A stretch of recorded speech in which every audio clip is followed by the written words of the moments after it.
నమస్కారం బోస్ గారు. నమస్తే అండి. సార్, రీసెంట్గా ఒక వీడియో చాలా వైరల్ అయింది. అంటే రైతులకి గిట్టుబాటు ధరకి సంబంధించి రేట్లు అనేవి పెంచట్లేదు, కానీ సినీ నాయకులు ఈ ప్రొడ్యూసర్లు ఎవరైతే ఉన్నారో వీళ్ళు అడగగానే రేట్లు అనేవి పెంచేస్తున్నారు, ఎందుకు ఏంటి అని ప్రశ్నించడం జరిగింది. సో దీని మీద మీ అభిప్రాయం ఏంటంటారు అసలు? ఫస్ట్ ఈ వీడియో మాట్లాడిన ఆయన పేరు శుంకర వెంకటేశ్వరరావు గారు, సువేరా అంటారు ఆయన. నేను ఒకప్పుడు ఫేస్బుక్ లో ఫాలో అయ్యేవాడిని. ఆయన వీడియోని పెట్టేసి అన్ని మీమ్ పేజ్ పెట్టి అన్న పెద్ద ఆయన బాగా మాట్లాడారు అంటున్నారు. ఆయన ఏమంటున్నాడంటే, రైతులకి నువ్వు గిట్టుబాటు ధర సంబంధించిన వెసులుబాటు లేకుండా సినిమా వాళ్ళకి మాత్రం నువ్వు అడగంగానే రేట్ ఎందుకు పెంచుతావు అంటున్నారు. రైతులకి ఆ రేటుకి అమ్ముకోవద్దని ఎక్కడన్నా రూల్ ఉందా? సూటిగా స్పష్టంగా అందరికి ఆ వీడియో షేర్ చేసిన అందరికి నేను ఒకటే మాట్లాడుతున్నా.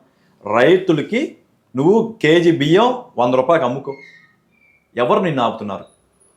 మద్దతు ధర అంటారు కదా, మద్దతు ధర ఎందుకు వస్తుంది? ఈ చేసిన ధాన్యాన్నో లేకపోతే పత్తినో గవర్నమెంట్ కొనేటప్పుడు రేట్ కోసం మాత్రమే ధర్నాలు అవుతాయి.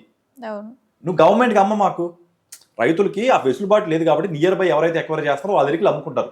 ఇప్పుడు రైతు అనేవాడు వస్తే, రైతు అనే వాళ్ళు హైదరాబాద్ మార్కెట్కి వచ్చి కూడా అమ్ముకోవచ్చు కదా, కానీ వాళ్ళ ఊళ్ళో పనిచేస్తున్నారు కాబట్టి అక్కడి నుంచి వెహికల్ మాడుకోలేరు కాబట్టి ఆ వెహికల్ మాడుకుని దాంట్లో ఎక్కించి అక్కడి నుంచి తీసుకొచ్చి ఇక్కడ మళ్ళీ ఇక్కడ పెట్టి రోడ్డు మీద పెట్టి అమ్మాలి కాబట్టి ఇదంతా తతంగం చేయలేరు. కాబట్టి దగ్గరలో ఒకే లంసమ్గా ఉన్న 10 బస్తాలో 20 బస్తాలో 30 బస్తాలో ఒకే ఒకరు కొంటారు కదా, వాళ్ళకి అమ్మాలి. కాబట్టి అది ఒకరు కొనకపోతే ఏం చేస్తుంది గవర్నమెంట్? ఏం చేస్తుంది అంటే ఒక గోడౌన్స్, ఫుడ్ కార్పొరేషన్ ఇండియా అని ఉంటుంది, వాళ్ళు గోడౌన్లో పెట్టడానికి ఆ గోడౌన్ నుంచి సప్లై చేస్తారు. ఏది బియ్యం పథకాలు విదేశాలకు అమ్మే వీటిలో కోసం వాళ్ళు తీసుకొని గోదాంలో పెట్టుకుంటారు, స్టోర్ చేసుకుంటారు.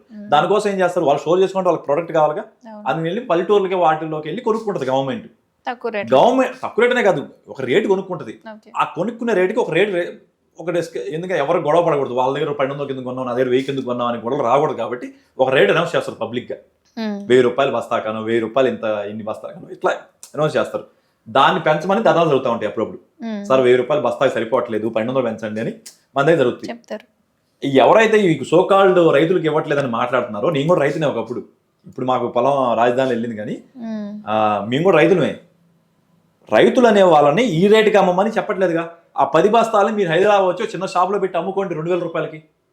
ఇక్కడ 2000 రూపాయలకి మన కేజీ ఆల్మోస్ట్ 60-70 రూపాయలు అమ్ముతున్నాం కదా, కొనుక్కుంటున్నాం కదా మీరు నేను కానీ రైస్ని. మీరు వచ్చి హైదరాబాద్ లో చిన్న షాప్ తీసుకొని ఆ చిన్న షాప్ లో పెట్టుకుని అమ్ముకోండి. ఆ చిన్న షాప్ రెంట్ ఎంత ఉంటుంది? 10,000 ఉంటుంది కదా నెలకి. అప్పుడు వ్యవసాయం రెండు చేయలేరు కదా. సో ఉన్న అవకాశాల్లో ఏది బాగుంటే వాళ్ళు తక్కువ ఒక రేటుకి అమ్ముకోగలుగుతున్నాం. సేమ్ వే సినిమా దానికి కూడా ఏంటి, బాబు మాకు మేము కొంచెం బడ్జెట్ ఎక్కువ పెంచాం కాబట్టి ఇవాళ రేపట్లో 1 వీక్ కంటే ఎక్కువ జనాలు రావట్లేదు కాబట్టి స్టార్టింగ్ లో మాకు ఈ రేటుకి అమ్ముకునేలా వెసులుబాటు ఇవ్వండి, ఎందుకంటే మా సినిమా బడ్జెట్ ఎక్కువ ఉందని.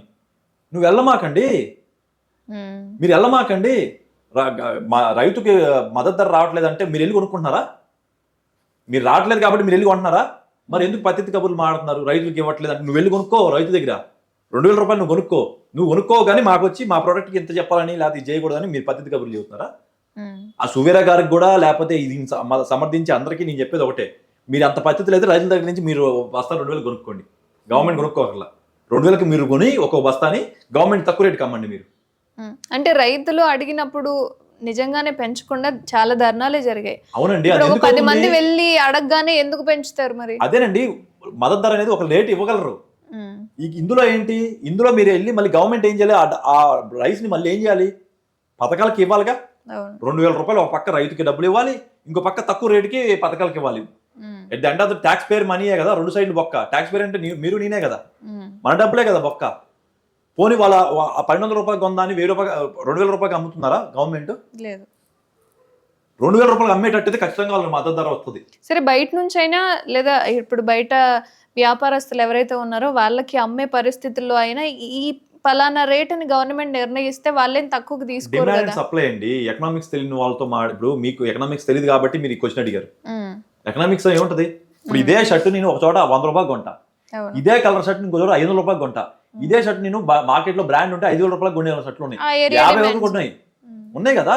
మీరు అన్నట్టు ప్రతి దాని మీద లిమిట్ పెడదాం. మరి ఇప్పుడు చెప్పండి, మీరు రైస్ ఒకటే రైతులు గమనించే వాళ్ళ మీద ఎందుకు, మనకు నిత్యావసరమైన పవర్ మీద లేదా నిత్యావసరమైన ఇంక వేరే పెట్రోల్ డీజిల్ మీద అన్నిటి మీద లిమిట్ పెట్టేద్దాం.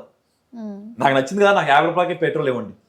అంటే ప్రతి విషయంలో అంటే ప్రతి వ్యక్తికి కూడా రైస్ అనేది కావాలి. అన్నం లేకోకుండా వాళ్ళ జీవన విధానం కొనసాగేది కాదు. అవును అండ్ ఇప్పుడున్న జీవన శైలికి చాలా మంది వ్యవసాయం వదిలిపెట్టి ఉద్యోగాలు వెతుకున్న వాళ్ళే ఉన్నారు. అవును అవును అంత తక్కువ మంది అంత శ్రమపడి 6 నెలలు కష్టపడి మరి వాళ్ళు ఇప్పుడు బియ్యాన్ని తీసుకొస్తున్నారు. సో సినిమాను కూడా అదే విధంగా చేస్తున్న కష్టపడుతున్నారు పరిస్థితులు. కదా అందుకే మీరు కంపేర్ చేస్తారని నేను 2 చెప్తున్నాను. దీనికి కూడా మీరు పెంచుతున్నప్పుడు రైతులకు కూడా వాళ్ళ గిట్టుబాటు ధరకి ఎంత వరకు అయితే వాళ్ళకి ఆదాయం వస్తుంది ఏంటి అనేది వాళ్ళు క్యారీ చెప్పక్కర్లేదండి. చేసుకొని. గవర్నమెంట్ ఎక్వైజేషన్ కాకుండా బాబు రైతులు మీకు నచ్చిన రేటు మార్కెట్లో అమ్మేసుకుమంటారు. ఇప్పుడే మిమ్మల్ని డిస్ట్రిక్ట్ చేస్తున్నారా? లేదు. అంటే ఇప్పుడు గవర్నమెంట్ చెప్పే విధానం వేరు. ఇప్పుడు మీరు 10 రూపాయలకి ఇస్తున్నారు. అదే 10 రూపాయలు పెట్టి 5 రూపాయలకి వస్తుందంటే 5 రూపాయల వాళ్ళ దగ్గరే తీసుకుంటారు. అవును సో రైతులందరికీ అంత కమ్యూనికేషన్ ఉండదు. అలాగని ఏరియాని బట్టి ఉన్న వాళ్ళు కూడా ఉంటారు. ఓకే సో అట్లా ఈ పర్టికులర్ గా గవర్నమెంట్ ఇది ఒక రేట్ అనేది ఫిక్స్ చేస్తే అంటే ఇదే తీసుకోవాలని చెప్తే, ఎందుకంటే అందరికీ తెలుస్తుంది గవర్నమెంట్ నిర్ణయించింది అంటే. సో అలా ట్రావెల్ అవ్వచ్చు కదా అనేది ఉంటుంది. ప్రోడక్ట్ నచ్చితే కొనుక్కుంటారు, లేదంటే లేదు కదండి. గవర్నమెంట్ ఫిక్స్ చేస్తే నాకు 5,000 వచ్చే చోట 2,000 వస్తుంది కదా మరి. ఇప్పుడు సేమ్ లాజిక్ నా సినిమా కూడా అప్లై చేస్తాను. సపోజ్ నేను 2 కోట్లు పెట్టి సినిమా చేశానండి, నాకు యాక్చువల్ రాలా, నాకు 2 కోట్లు లాస్. ఎవరు ఇస్తారు ఇప్పుడు నాకు చెప్పండి? నేను 100 రూపాయలు 1000 రూపాయలు కాదు, అసలు టికెట్ 100 రూపాయలు పెట్టాను నేను, నాకు లాస్ వచ్చింది. ఈ సో కాల్డ్ పర్సన్స్ ఎవరు నాకు డబ్బులు ఇస్తారా? అయ్యో లాస్ వచ్చిందని ఇస్తారా? ఎవరు మరి దేనికి మాట్లాడుతున్నారు? నేను 2 కోట్లు ఇవ్వండి, మీరు అనేది 20 కోట్లు పెట్టలేదు, 200 కోట్లు పెట్టలేదు సినిమా మీద. నేను 2 కోట్లు ఓకే కదా అందరికి, రీజనబుల్ లేగా. నాకు ప్రేక్షకులు రాలేదు నా సినిమాకి, నాకు 1.5 కోటి నష్టం వచ్చింది. ఫర్ ఎగ్జాంపుల్ 50 లక్షలు వచ్చింది, 1 కోటి నష్టం వచ్చింది. మీది సినిమా నచ్చడం నచ్చకపోవడం మీద ఆధారపడి ఉంటుంది. ఇటు ఫుడ్ విషయంలో అందరు తినాలి కదా. అవునండి, రైస్ మనం ఒకప్పుడు కొరలు తినేవాళ్ళం, అది కాదు కొరలు తింటారు. కొరలు ఉండే వాళ్ళకి రేట్ తీసుకోండి. రైస్ తినాలని అక్కడ రూల్ ఉంది, మనం అది ఒకటే తింటున్నావా? కూరగాయలు కూడా తింటున్నాం కదా. నేనేం విత్తనవాదం చేయట్లేదండి.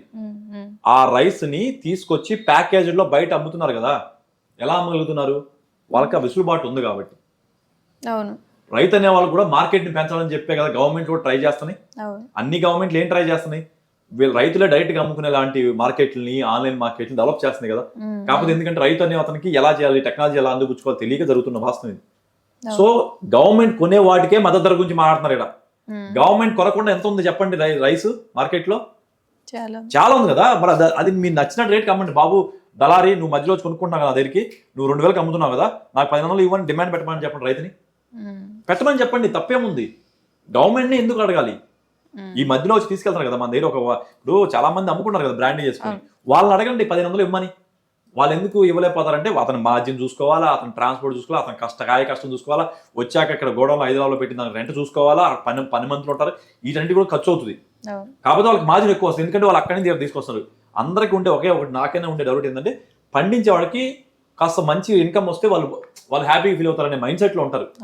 కానీ అక్కడి నుంచి తీసుకొచ్చి ఇక్కడ అమ్మడానికి పడే కష్టం కూడా ఈక్వల్గా ఉంటుంది. సినిమా తీయడం కష్టం కాదు, సినిమాని ప్రమోట్ చేయడం, మార్కెట్ చేయడమే కష్టం. సేమ్ వే బియ్యం పండించే కష్టం కంటే కూడా మార్కెట్ చేసి దాన్ని అమ్మడానికి అది కూడా కష్టమే. కష్టం కాదనుకుంటున్నారు, కష్టమే అనుకుంటున్నారు అంతే. దమ్మున్న ఎవరైనా చేయమని చెప్పండి ఆ విషయాన్ని. అందుకే కింద చెప్పాను, ఎవరైతే మాట్లాడుతున్నారో, ఎవరైతే రైతులకు మద్దతు ఉన్నారో, మీ అందరికి ఒక ఛాలెంజ్. సంవత్సరానికి 100 బస్తాలు మాడుకోండి. 100 బస్తాలు మీరు వెళ్ళి తీసుకోండి 2,000 రూపాయలకి, తీసుకొచ్చి మార్కెట్లో 2,200కి 2,500కి అమ్ముకోండి.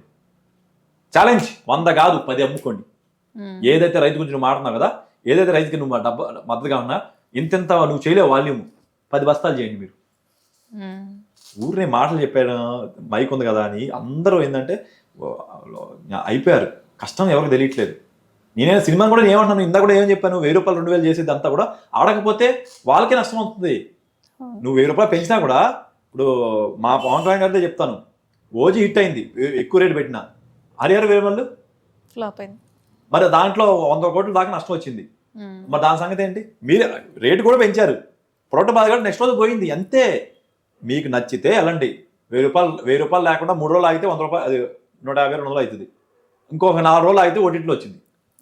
ఓటీటీలో చూడండి, ఫ్రీగా చూడండి. ఓటీటీలో తక్కువ రేటు చూడండి. సంవత్సరం మొత్తం కలిపితే అమెజాన్ సబ్స్క్రిప్షన్ 1,100లో మీకు కొన్ని 100-1,500 సినిమాలు దాకా వస్తున్నాయి సంవత్సరం మొత్తం కలిపి.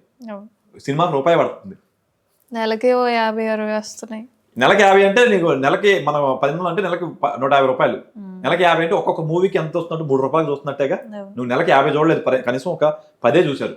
నెలకి 150 రూపాయలు పడుతుంది. 10 సినిమా అంటూ 150 అంటే 15 రూపాయలుగా మీకు సినిమా. ఓటీలో అవును. చూడండి, ఎవరు ఆపారు మిమ్మల్ని? Nobody is going to stop. So ఆ సువేరా గారికి కావచ్చు, ఆయన సపోర్ట్ చేస్తున్న సో కాల్డ్ సోమిని వాళ్ళకి కావచ్చు, నీ సినిమా వాడిగా మాట్లాడలేదు, ఒక సామాన్య ప్రేక్షకుడిగా మాట్లాడుతున్నా. ఎకనామిక్స్ మీకు తెలియట్లేదు. ప్రపంచం మొత్తం ఎకనామిక్స్ మీద నడుస్తుంది. Demand and supply. Quality demand ఉంటే క్వాలిటీ సప్లై ఉంటే క్వాలిటీ కోసం ఇచ్చి కొనుక్కుంటారు. యాపిల్ ఫోన్ వర్సెస్ నార్మల్ ఫోన్లు. ఆండ్రాయిడ్లో OnePlus ఒక ఫోను, ఆండ్రాయిడ్ సాఫ్ట్వేరే ఉంటుంది. OnePlus ఫోన్ 70,000 ఉంటుంది. అదే ఆండ్రాయిడ్ అదే సపోర్ట్ ఉన్న పోకో కానీ లేదా ఒప్పో కానీ ఫోన్ 15,000కే వస్తుంది. సేమ్ అదే సాఫ్ట్వేర్లు. It's all about 8 GB RAM size బట్టి మారింది.